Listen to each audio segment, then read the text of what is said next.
Hello friends, for today's video I'm going to be doing a book haul, and before I jump into the books themselves, a big thank you to Chris and Taylor, who I will have them linked in the description bar down below so you can check them out. But it is because of the both of them that I was introduced to most of the books that I'm going to be talking about, and we are pretty much exclusively looking at more underhyped and lesser known works. And I did a video over on World Hoppers almost interviewing the two of them and asking them what their recommendations would be for self-pub and indie books, because the two of them are very involved in those circles and they gave so many great recommendations. So if you are looking for more than just the ones that I end up showing today, then definitely check that video out. On that note, just a quick heads up, if you didn't see my community tab post about it, I am taking a little bit of a break from World Hoppers. If you don't know what World Hoppers is, it's a collaborative channel I run where at the end of the year, the AdSense revenue and any merch sales goes to charity. And I just needed to take a little bit of a break because it is a lot running 3 different channels and getting everybody's schedules together. It's not just more things for me, but then it's also more for other people. And I just feel I can't always be asking other people to give their time. But I am always really appreciative of those individuals who do, including Chris and Taylor, as they were in that video about self-pub works.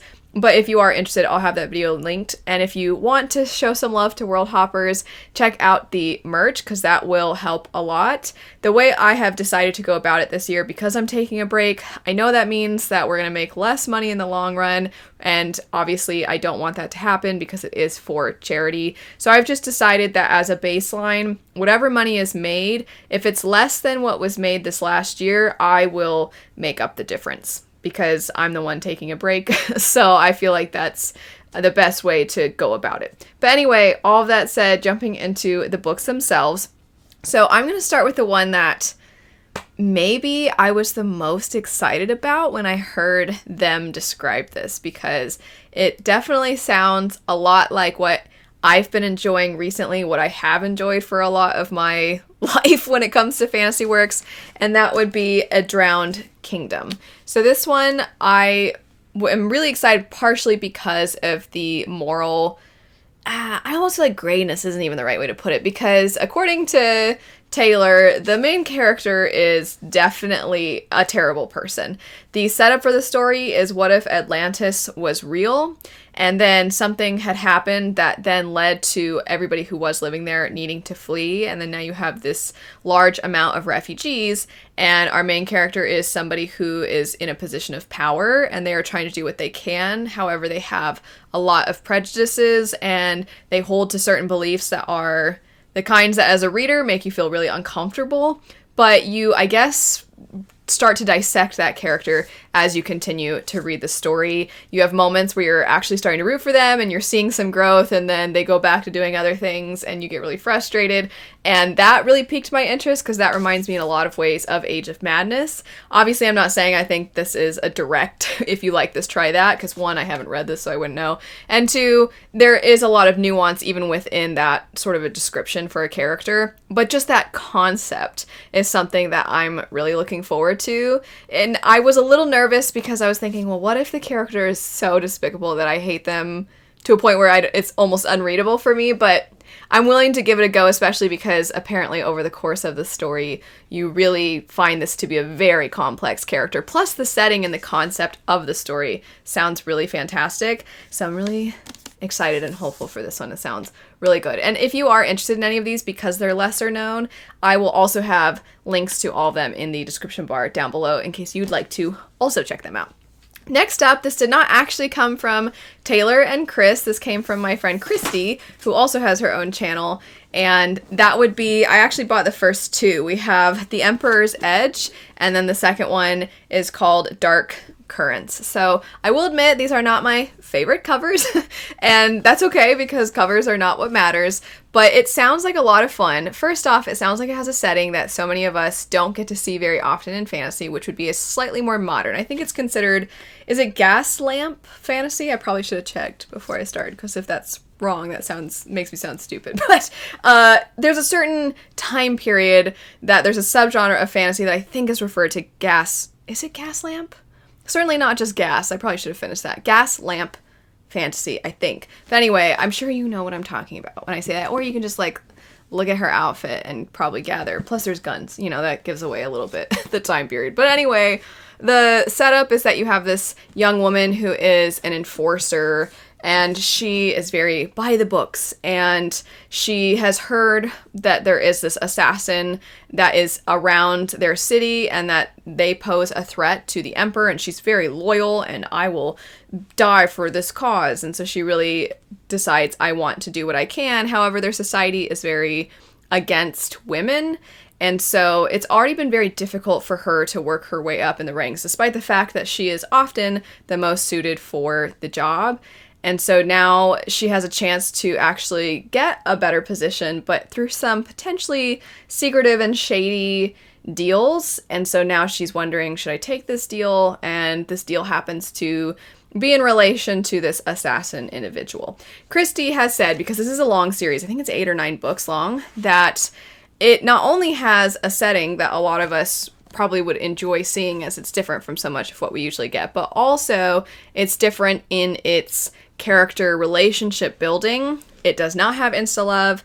It rather has a slow burn that takes place over the course of the series. So if that sounds like something that you would be interested in, then maybe also give these a go. I have checked out the audiobooks. There's a lot of good deals on the audiobooks and the ebooks. So if you're somebody who likes to read digitally, I think you can get these basically for free, which is insane, but it's very generous of the author. And then I saw that the first 3 books you can get on audio, I think for the price of 1 credit from Audible, which I don't love Audible, I'll admit, but I do know that Audible is often a better place for self-pub and indie authors.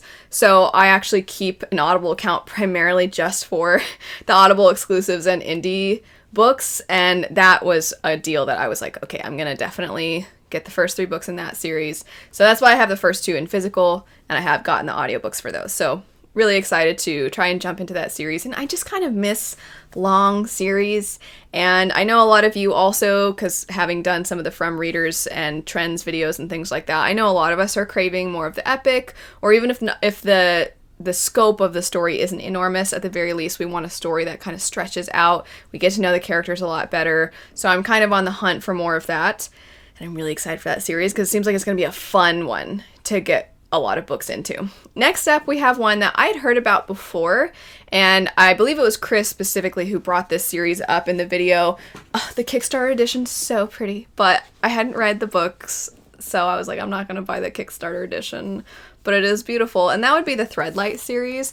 So this is one where I have had this in the periphery for a while, and I've heard it compared to Mistborn, and Chris actually did that same comparison. Not only that, Chris mentioned that there's great found family in this, which makes me really excited, and that there's kind of animal companion, mythological creature companions, which I love, so fingers crossed that I really like this. But part of the reason that I've kind of put it off and not wanted to look too much into it for a while is because it is somewhat related to, in a lot of people's descriptions of it, of Mistborn. I last year did a reread of the entire Cosmere, basically, with some exceptions, but I was going to be rereading a lot of Sanderson's works, and I didn't want to pick up something else that was somewhat similar to Sanderson around the same time, as I just felt, as a reviewer, it would be really hard for me to remove all of the Sanderson bubble that I was in from the equation. I didn't want to unintentionally constantly find myself drawing comparisons between this and Mistborn or this and Sanderson's works. I thought it would be unfair. So I waited till I was done with all of that, and then seeing Chris bring it up again, I was like, okay, I feel like it's time. This is a bind-up of the first, or I believe it's just a trilogy. I don't actually think there's more than 3, but yeah, the complete trilogy, it says right on the cover. I could just look at it. So this is a bind-up of all 3.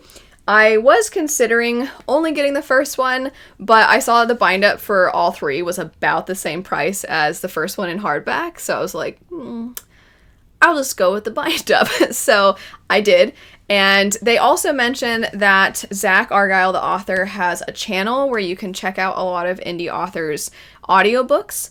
So that's not something he uploaded without people's permission. The authors submit their audiobooks to be on this playlist. So if I can find that, I will also have that linked. But regardless, excited for Threadlight. Sounds really cool, and I could use some found family. Next up is one that I don't know all that much about. Chris said it's like if you combine Tomb Raider with Horizon Zero Dawn. And I was like, say no more. That's all I need to hear. And then I was looking at the cover. I'm like, that's exactly what it looks like. And that's called The Last Ranger. I really like the art style of this cover. I think it looks really pretty, and I like that it wraps around, which I know is not pertinent to the story itself. And I only just discovered this literally just now. I was like, wait a second, what's underneath? And it's on the naked hardback also, so that's really cool. But regardless, I don't really know a whole lot else. Chris did say other things besides just Tomb Raider meets Horizon Zero Dawn, and I was listening at the time, but that's what stuck in my head. So I'm really excited because I know he said something about them having to go out, and there are these things that the main character sort of has this connection with or ability to manipulate. I don't remember exactly. But it seems like it maybe leans more Horizon Zero Dawn than Tomb Raider. And if you're like, I don't know what Horizon Zero Dawn is, because you've probably heard of Tomb Raider. So Horizon Zero Dawn is a video game, and it's awesome. It's a lot of fun, and it's really out there. It's like a combination of, it's pretty much sci-fantasy to the extreme, where it's definitely science fiction leaning, but there's some fantasy elements, I feel like. It's more sci-fi, but anyway, it's great, and it's a lot of fun, and I remember years ago, I remember going into a GameStop, and then the trailer for that, or something, the gameplay something or other, was playing on the screen, and I was like, it's a girl shooting down robot dinosaurs in Utah, basically. How are they ever going to make that make sense?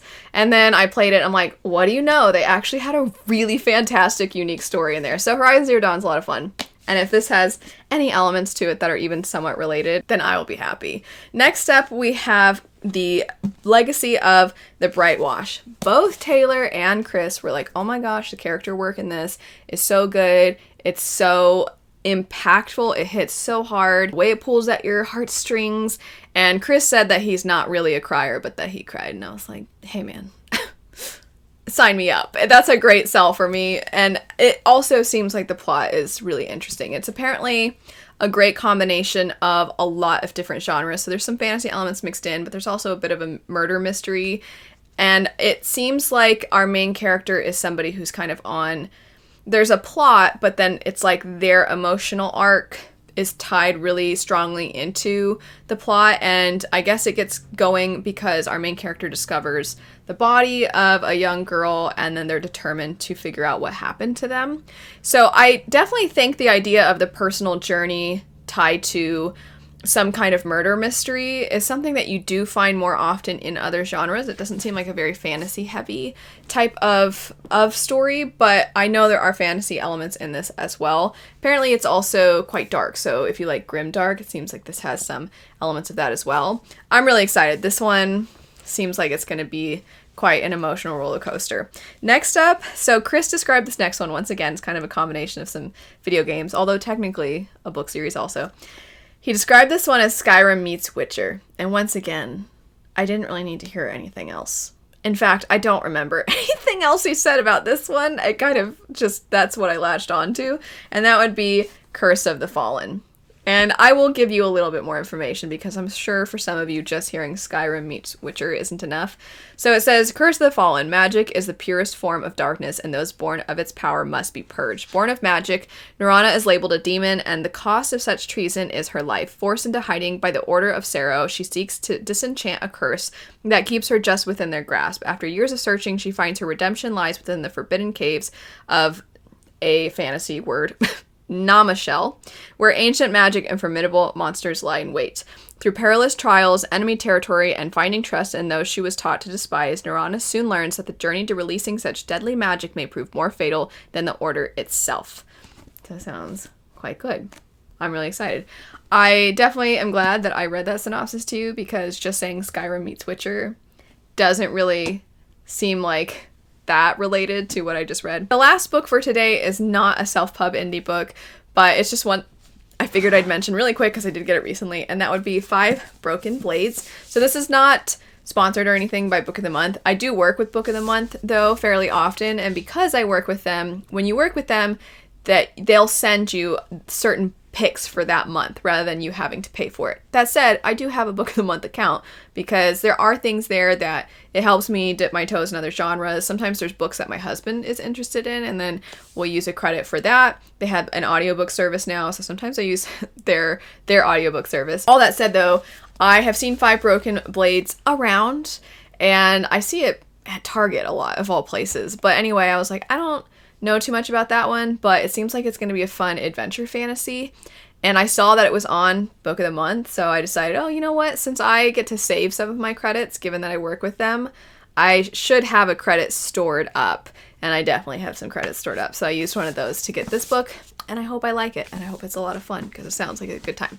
But that's it, though, for this book haul that is primarily just indie and self-pub works, and then with one exception at the very end. If you've read any of these, feel free to let me know your thoughts. As I said before, I'll have links to them in the description bar in case you'd like to check them out. I'll have links to World Hoppers, that specific World Hoppers video, and then channel links in case you'd like to check out any of the people that I mentioned. Definitely do, I'll say that. And thanks so much for watching, though. I hope you have a great rest of your day, and I'll see you later. Bye.